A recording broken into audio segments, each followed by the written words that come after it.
이 중에 중세 사회에서 가장 중요한 계급은 영주 계급이다. 영주는 성의 주인으로서 성의 영향력이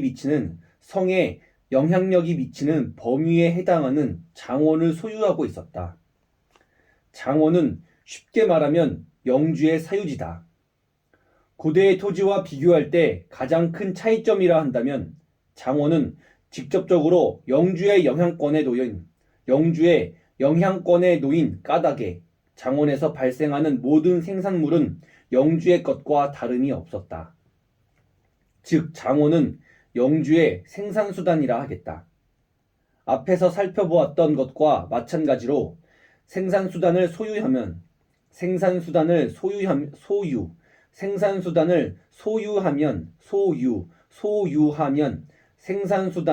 소유하면 살펴보았던 것과 마찬가지로 생산수단을 소유하면 생산물을 소유하게 되고 이로써 생산수단의 소유자는 권력을 갖게 된다. 여러 영주들이 한 명의 국왕 아래 있었지만 영주가 생산수단을 사적으로 소유한 이상 실질적인 권력은 영주에게 속했다. 그래서 영주들 간에는 끊임없이 권력 싸움이 계속될 수밖에 없었다.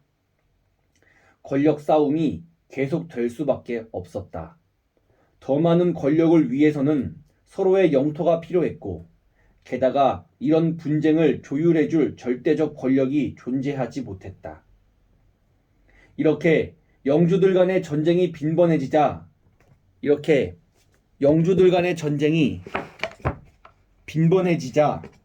영주들은 자신의 장원을 방어하기 위해 성을 축조하기 시작했다. 벽이 두껍고 높은 성이 있어야 적들의 공격에 효과적으로 대처할 수 있기 때문이다. 그래서 중세시대를 거친 사회는 성을 소유하게 되었다. 중세의 핵심이라 할 수 있는 장원을 소유한 영주들이 끝없이 싸우면서 성이 필요했던 것이다. 유럽이나 중국, 일본에 성이 있는 것은 그들이 중세를 거쳤기 때문이다. 반면 영주들에 의해 지방으로 권력이 분산되지 않고 국왕의 중심의 집권적 체제를 유지했던 한반도에는 거대한 성이 없다. A는 국왕이 되어 지배자의 삶을 살았고 B는 농노로서 평이한 삶을 살았다. 기본적으로 중세의 모습은 고대와 크게 다르지 않다. 지배와 피지배의 관계가 명확하고 사회는 매우 안정되어 있다. 조금 다른 점이 있다면 A는 더 이상 자기 스스로를 신이라고 부르지 않는다는 것이다. 중세가 그리스도교의 문화권이 있었기 때문이다. 그리스도교에서의 신은 인간의 모습을 한 신이 아니라 인간이 감히 엄두를 낼 수 없는 우주의 창조주로서 절대적인 지위를 갖는 유일무이한 존재다. 따라서 그리스도교의 영향을 받는 사회에서는 인간이 신이 될 수 있는 분위기가 아니었다. 국왕은 신이 아니라 신으로부터 통치의 권한을 인정받은 존재였다. 그 권한은 성직자가 인정해 주었고 그 대가로 국왕은 성직자의 생활을 보장해 주었다. A는 생산수단이라는 물질적 측면과 종교적 인정이라는 정신적 측면 모두에서 권력의 정당성을 획득했다. 따라서 B는 A의 지배에 불만을 표현하기가 쉽지 않았다. 그만큼 사회가 안정되고 견고했던 것이다. 이러한 안정적 사회가 가능했기에 중세는 천년이라는 긴 시간 동안 유지될 수 있었다.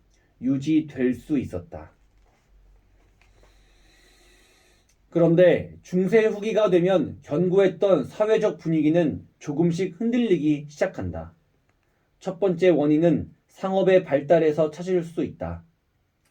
지중해를 중심으로 무역이 활발하게 전개되면서 부를 축적한 상인계층이 등장했다.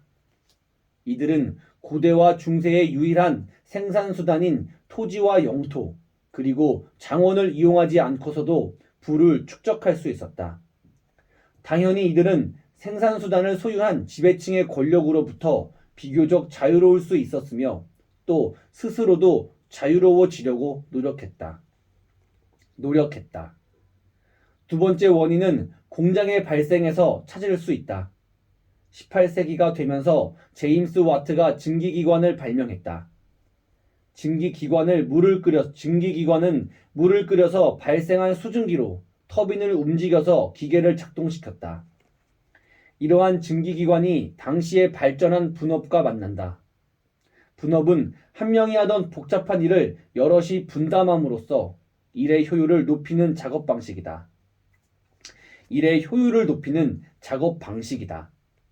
예를 들어 비는 구두를 만드는 일을 했는데 예전에는 비 혼자서 소를 잡고 가죽을 벗긴 다음 이를 말리고 재단해서 구두를 만들고 마름질을 했다.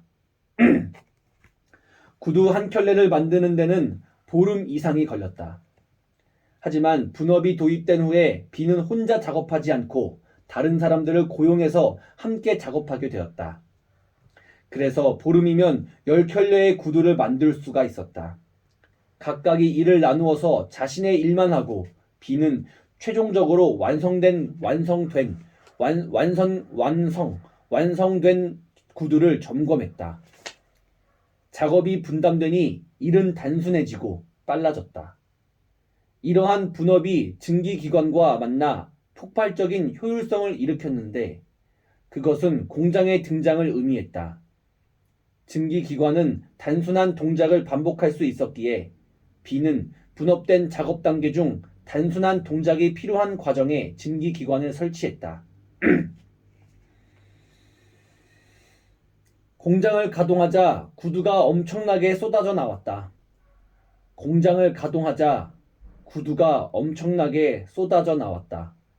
비는 공장을 소유한 공장장이 되었다. 여기서 주목해야 하는 것은 공장의 의미다. 공장은 시장에 내다 팔 수 있는 많은 양의 생산물을 만들어낸다. 즉, 공장은 새로운 생산수단이다. 그런데 앞에서 우리는 생산수단과 생산물이라는 물질적 가치가 비물질적인 사회적 관계로서의 권력을 발생시킨다는 것을 알았다. 즉, 공장이라는 생산수단을 소유한 비는 권력을 갖게 된 것이었다. 이렇게 생산수단을 소유한 계급을 부르주아라고 부른다. 부르주아의 뜻의 자체가 생산수단을 소유한 사람들을 의미한다. 부르주아는 다른 말로 자본가 계급, 시민계급, 유산계급이라고도 부른다. 그런데 국왕인 A는 아직도 장원이라는 생산수단을 소유하고 있고 이를 통해 막강한 권력을 유지하고 있다. 그리고 B는 공장이라는 새로운 생산수단을 통해 권력을 갖게 되었다. A와 B의 권력을 구분하기 위해서 A의 권력은 국권력, B의 권력은 신권력이라고 부르자. 시대와 사회는 하나인데 권력은 둘이다. 국권력은 신권력과 충돌할 수밖에 없었다. 이 상황은 다음과 같은 예로 쉽게 이해할 수 있다. 학교장이 혼자 지배하는 우리 교실은 평화롭다. 그러던 어느 날 옆 학교의 짱이 공교롭게도 우리 반으로 전학을 왔다. 반은 하나인데 짱은 둘인 상황. 그날부터 각각의 짱을 중심으로 권력이 재편되고 짱들 간의 갈등은 첨예해진다. 이 갈등은 한 명의 짱이 반을 평정할 때까지 계속된다. 중세 후기의 시대도 이와 다르지 않았다. 국권력과 신권력의 갈등이 심화되기 시작했다. 왕인 A는 고민에 빠졌다. 언제부터인가 B가 자신을 보는 눈빛이 심상치가 않다.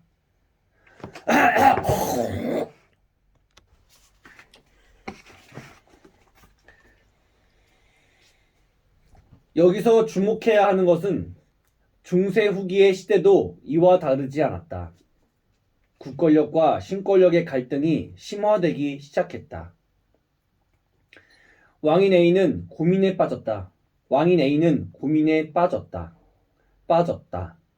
언제부터인가 B가 자신을 보는 눈빛이 심상치가 않다. 부르면 잘 오지도 않고 바쁘다며 종을 대신 보내기도 한다. 가끔 공장장들과 회담이 있어서 만날 때에도 무슨 말만 하면 B가 꼬투리를 잡는다. B가 꼬투리를 잡는다.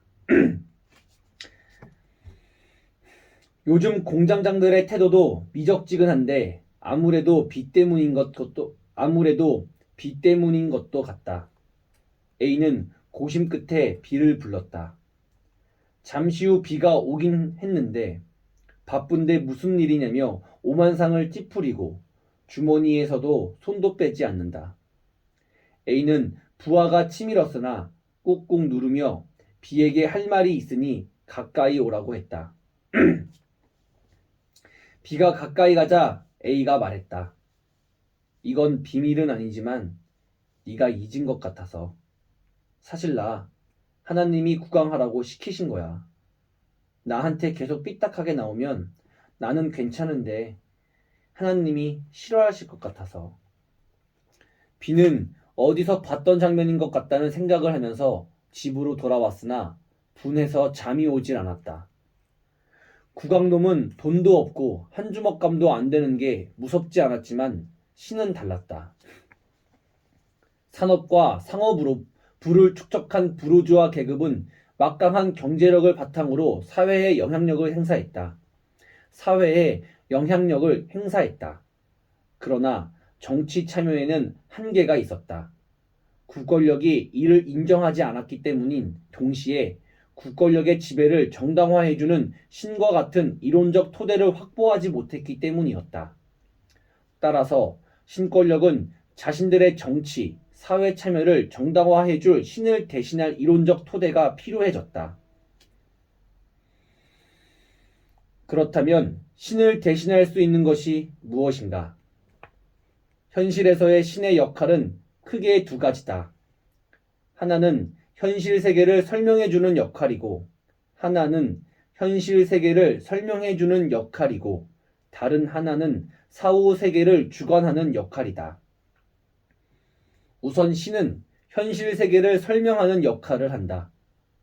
우리는 어디에서 와서 어디로 가는지, 우리는 누구인지, 왜 세상에는 나쁜 사람이 있고 착한 사람이 있는지, 왜 어떤 사람은 잘 살고 어떤 사람은 못 사는지, 신은 모든 현실의 물음에 대한 궁극적인 대답이다. 다음으로 신은 사후 세계를 주관하는 역할을 한다. 다음으로 신은 사후 세계를 주관하는 신은 사후 세계를 세계를 주관하는 역할을 한다. 현실의 삶은 유한하고 짧다. 그런데 죽음 이후의 삶은 현실에서의 죄값에 따라 신에 의해 영원히 결정된다. 그렇기 때문에 현실의 짧은 삶은 고통스럽고 힘들지라도 참고 견딜만한 것이다. 나를 힘들게 하고 고통스럽게 하는 사람들은 사후에 신이 대신 처벌해 줄 것이다. 따라서 우리는 궁극적 처벌자이자 평가자인 신의 권위에 복종해야 한다. 부르주아가 왕을 거부하기 위해서는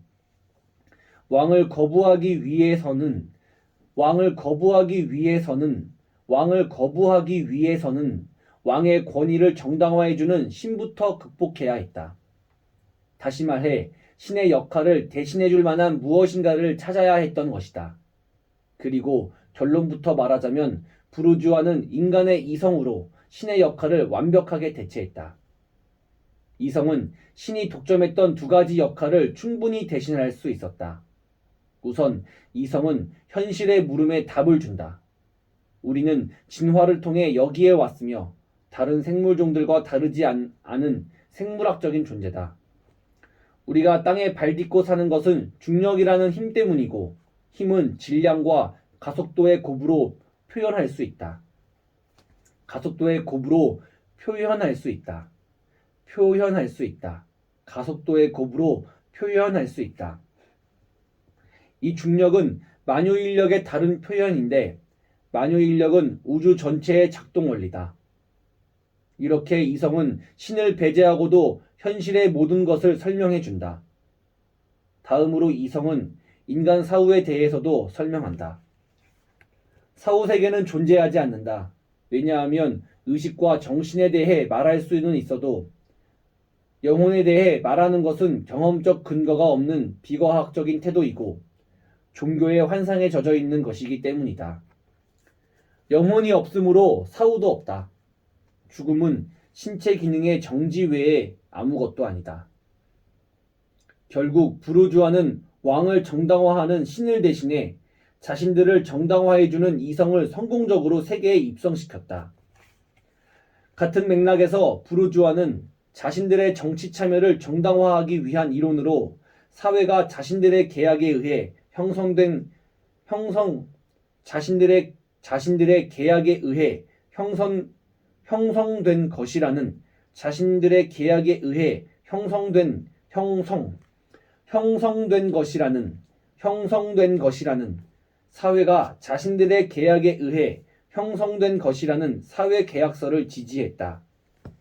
이것은 신의 냄새가 남아있는 왕권 신소설을 대체하는 신없이 사회를 설명하는 방법이었다. 이제 정치 권력에 정당성을 부여하는 주체는 신이 아니라 인간 스스로가 된 것이다. 대치 구조가 명확해졌다. 국권력인 왕과 영주들은 장원을 생산수단으로 소유하고 종교로부터 지배의 정당성을 얻었다. 반면 신권력인 부르주아들은 공장과 상업을 생산수단으로 소유하고 이성으로부터 권력의 정당성을 얻었다. 예상대로 일이 터졌다. 예상대로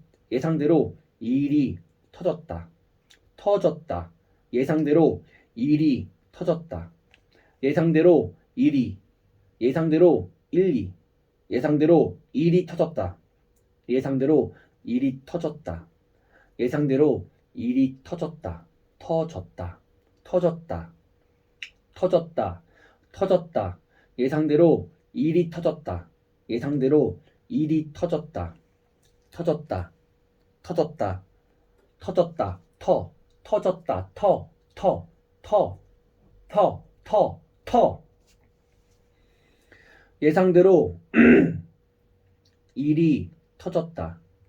두 권력은 충돌하게 된다. 그리고 결과적으로 신권력이 승리하게 된다. 대표적인 사례가 인류 역사상 가장 중요한 사건인 1789년의 프랑스 대혁명이다. 우리는 지금까지 역사에 대해 알아보면서 개별적인 사건을 알아보는 대신에 시대적 흐름을 이해하는 데 초점을 맞춰왔다.